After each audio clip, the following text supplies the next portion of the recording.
Pessoal, começando a segunda e última parte do nosso bate-papo aí sobre a antiga aposentadoria por invalidez e, após a reforma, né, auxílio por incapacidade permanente.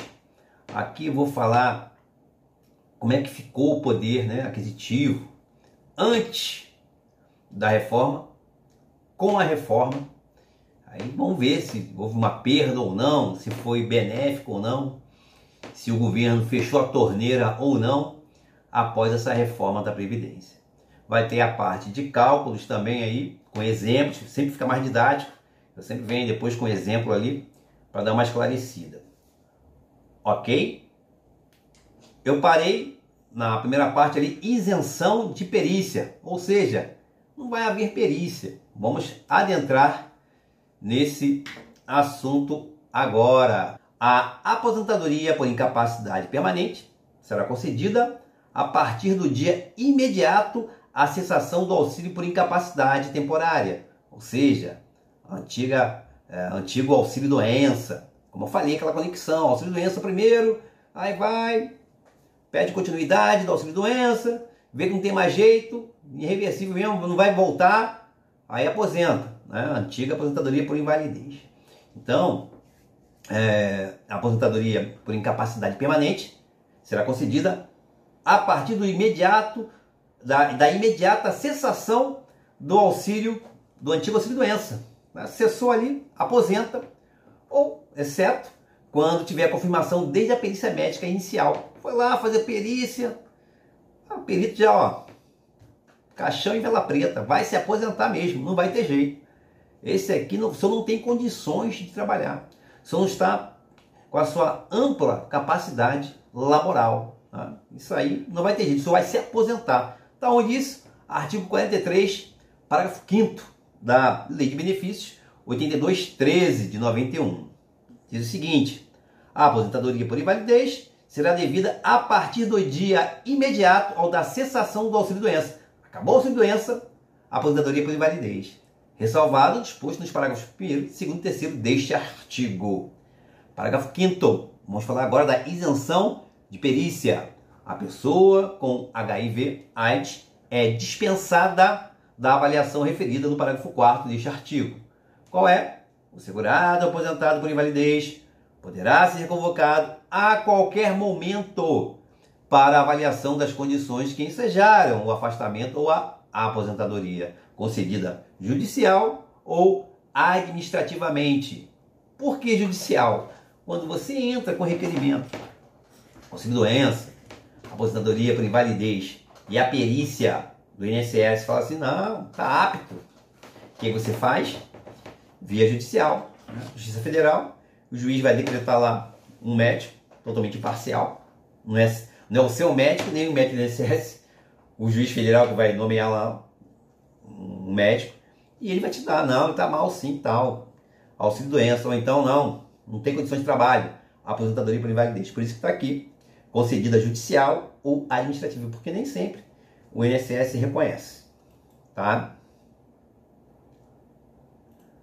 Recuperação da capacidade laboral, capacidade laborativa, capacidade de trabalhar. Caso seja constatada a recuperação da capacidade laborativa do segurado aposentado por incapacidade permanente, antiga aposentadoria por invalidez, dentro do prazo de 5 anos. Guarda essa informação. Dentro do prazo de 5 anos, contados a partir da data do início da aposentadoria por incapacidade permanente ou do auxílio por incapacidade temporária, antigo auxílio-doença, que antecedeu continuidade. A auxílio-doença terminou, já entrou a invalidez, né? Colado ali, concomitantemente. Tá? Sem interrupção, o benefício cessará de plano para o segurado empregado que tiver direito ao retorno à sua atividade laboral na empresa quando se aposentou. Estamos falando de quem? Segurado empregado, seja urbano, seja o rural. Ou após tantos meses, quantos forem os anos de duração do auxílio por incapacidade temporária, antigo auxílio-doença, ou da aposentadoria por incapacidade permanente, aposentadoria por invalidez, nos casos dos demais segurados. Quem são os demais segurados, Mauro? Doméstico, o facultativo, o individual, o avulso. Ok? Artigo 47, inciso 1 da Lei 82/13, Lei de Benefícios. Case 3. O exemplo fica tudo sempre mais fácil. Emily Anderson vinha recebendo sua aposentadoria por incapacidade permanente e se recuperou da doença, da doença causada da sua incapacidade, depois de receber por 4 anos o benefício de aposentadoria. Por esse motivo, o seu benefício será cessado imediatamente e Emily Anderson poderá voltar ao trabalho normal.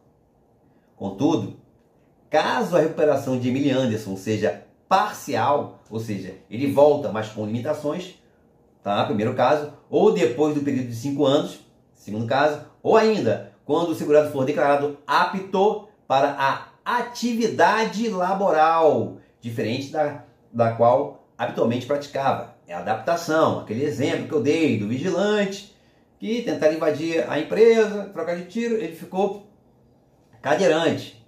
Tá? Aí, naquela reabilitação profissional, ao invés de aposentar ele, não, ele pode trabalhar aqui, dar um curso de informática, contabilidade, administração, auxiliar administrativo. Ele vai para onde? Para o setor administrativo da empresa. Ele não vai se aposentar por invalidez. Não, cadeirante. Ele mexe as pernas ali, mais o braço, normal. Vai trabalhar. Ok? A aposentadoria terá sua manutenção garantida. A aposentadoria terá sua manutenção garantida sem prejuízo da volta ao trabalho, sendo-lhe devido às parcelas de recuperação. Essas parcelas de recuperação vai ser uma timeline, vai reduzindo a partir de 6 em 6 meses. Eu vou mostrar isso. Em conformidade com o artigo 47, inciso 2 da Lei 82/13. Será devido o pagamento do valor integral da aposentadoria durante 6 meses, contados da data em que for verificada a recuperação da capacidade. Seja ela, aqui ó, parcial, ocorrer depois de 5 anos, ou ainda quando o segurado for declarado apto para a atividade laboral diferente daquela. Quando houver uma readaptação, houver aí uma reabilitação profissional. Então é o seguinte, ele reabilitou, voltou a trabalhar lá como cadeirante, setor administrativo ali, ou após o período de 5 anos, ficou bom após o período de 5 anos. Então aqui, ó, valor integral da aposentadoria durante 6 meses. Os próximos 6 meses será pago o quê? Redução de 50%. E depois desses 6 meses, a última parcela de 75%, tá? Redução para 75%, e depois não recebe mais, tá? E será pago o valor com redução de 75% pelos 6 meses subsequentes. Ao término desse prazo de 6 meses, você estará definitivamente voltando a receber o salário normal do seu trabalho. Vida que segue. Esse caso 4 é o mesmo, mas vai ficar mais... outro exemplo, para ficar mais claro. Claudomiro recebia aposentadoria por incapacidade permanente, no montante de R$2.000. Porém, se recuperou no 6º ano. Referente, eu acabei de exemplo que eu dei aqui. 6º ano. 6º ano. De recebimento. Contudo, o seu benefício não será cessado de plano. Olha só. Ele recebia aposentadoria permanente. Aposentadoria por invalidez. R$2.000. No 6º ano ele se recuperou. A perícia médica, porque ele se recuperou e ficou na dele, não é assim. A polícia chamou ele lá e ele falou, não, cara, tá apto para voltar para o trabalho. A perícia, passou pela perícia, não é que ele voltou, estou bem, estou em casa, depois de estar recebendo lá 6 anos, não, agora eu vou lá para o meu trabalho. Não, passou pela perícia do INSS e, pô, tá apto, pode voltar. No 6º ano, recuperou no 6º ano. Só que é o seguinte, ele fará jus ao quê? Parcelas de recuperação. Por isso que eu falo, tem que ver e rever esse nosso bate-papo aqui para você entender. E os exemplos vão ficar mais claros ainda, cada vez que você vê o exemplo. Então tá, Claudomiro se recuperou em 2 de fevereiro de 2019 e ele receberá até o mês de agosto, 6 meses mais 2, 6 meses, mais 2 meses, 8 meses, sei lá. Mês 2, agosto, o valor integral da sua aposentadoria. Que nem eu falei, a timeline. Se recuperou, 6 meses, recebe integral. Outros 6 meses, 50% de redução. E os outros 6 meses, a redução de 75%. Definitivo, e depois volta a receber normal. Então, quando o Domingos se recuperou no dia 2 de fevereiro de 2019, ele receberá até o mês de agosto o valor integral da sua aposentadoria, ou seja, R$2.000. Tá?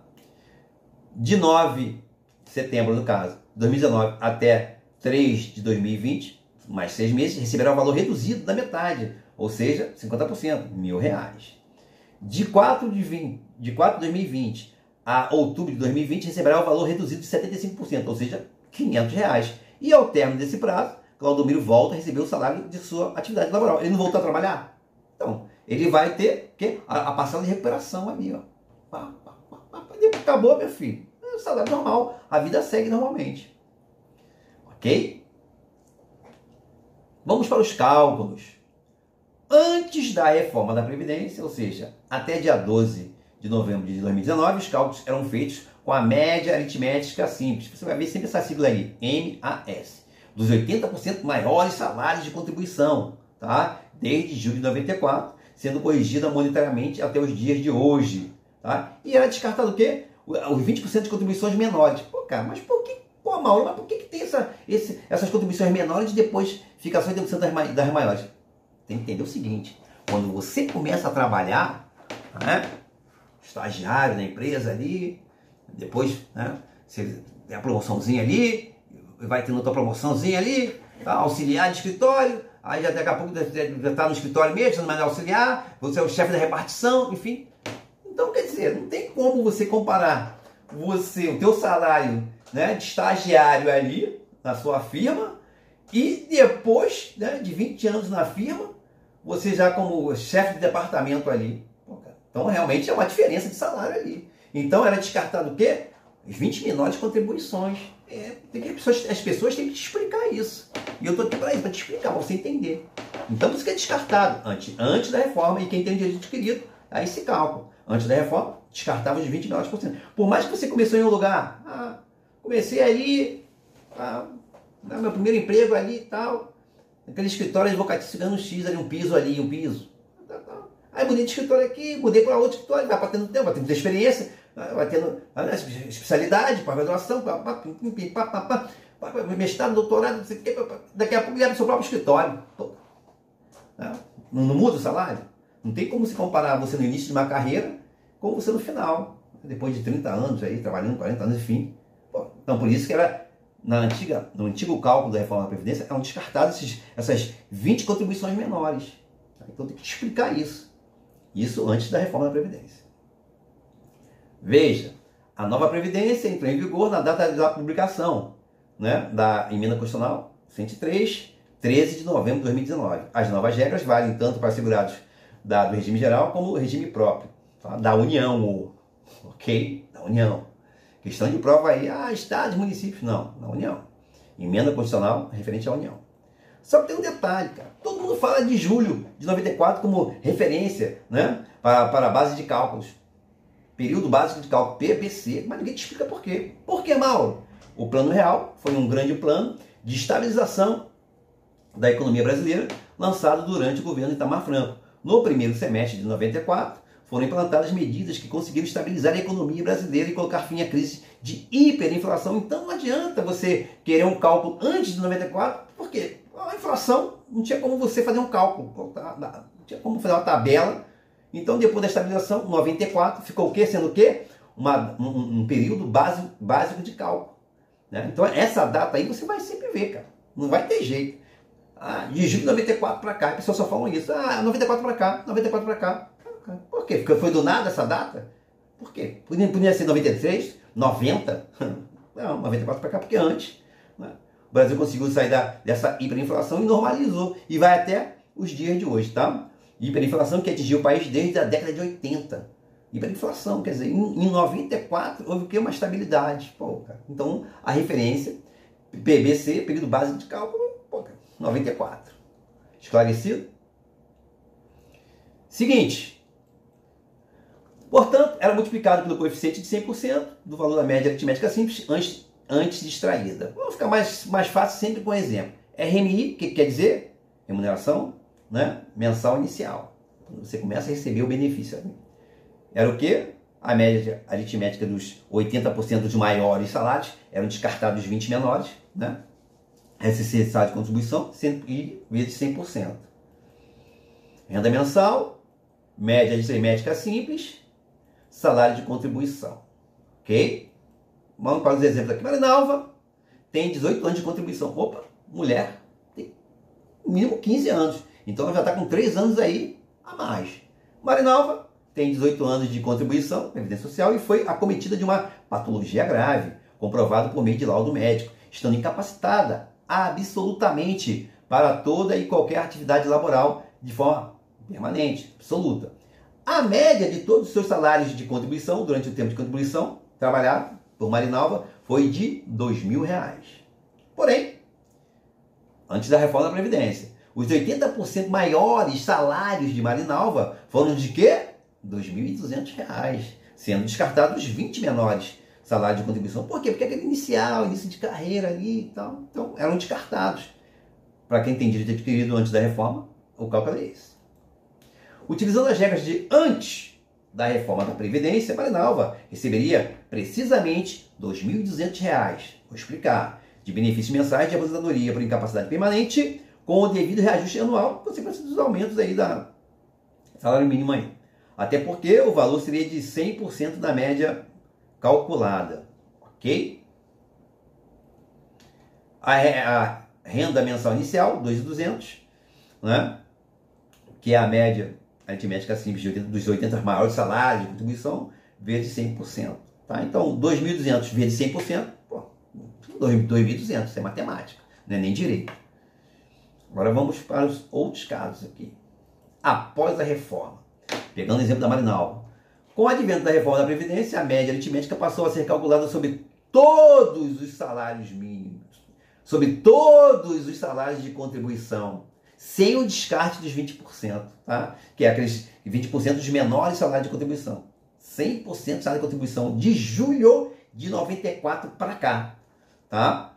Com a devida correção monetária. Lembrando do direito adquirido. Por que eu botei esse lembrete aí? Porque você, antes da reforma da Previdência, você requisitos para se aposentar. Mas você não quis. Não quis se aposentar. Ok? Mas quando você for se aposentar, você vai se aposentar pela aquela regra. Contudo, o coeficiente de benefício foi modificado. O valor do benefício terá seu cálculo com base em 60% da média aritmética simples, com acréscimo de 2% para cada ano de contribuição, que exceda os 20 anos de tempo de contribuição, no caso do homem, e que exceda os 15 anos de tempo de contribuição, caso fosse segurada. É o caso da Marinalva, que ela tem mais de 15 anos, ela tem 18 anos. RMI, média aritmética simples, 100% do salário de contribuição, vai englobar lá o do menor ao maior, né? Não teve descarte, vezes 100%, mais 2% a cada ano acima. Ela ficou 3 anos a mais. Então, a média aritmética simples dos salários durante esse tempo trabalhado de Marinalva foi de R$2.000, tá?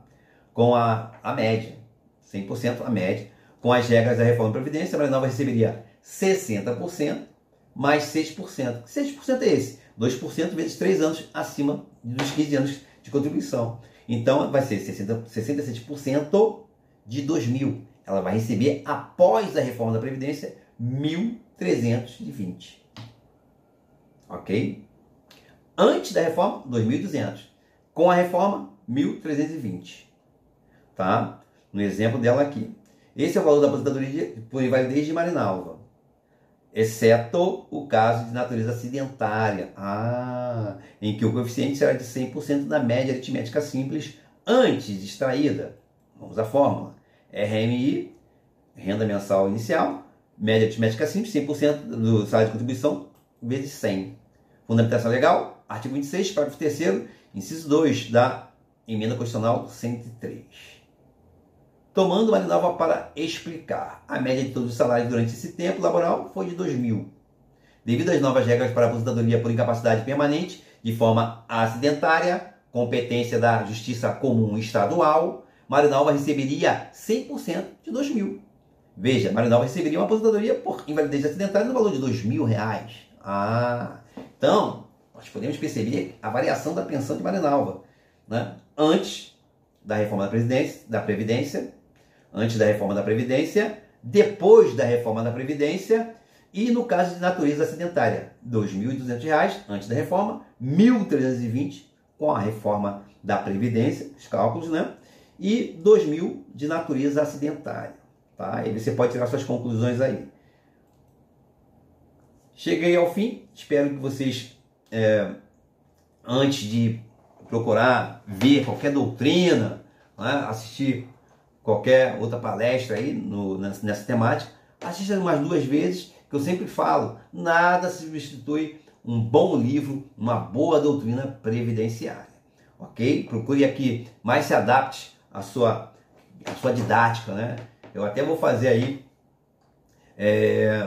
a indicação da minha biblioteca previdenciária para aqueles estudantes, advogados e advogados também que militam nessa área aí, tá? Vou fazer aí um apanhado, um bate-papo sobre a minha biblioteca previdenciária e tecer alguns comentários de diferencial entre um e cada livro, não só indicar por indicar, né? Bom, aí tem que falar os prós e os contras aqui. Beleza? Forte abraço, sucesso sempre!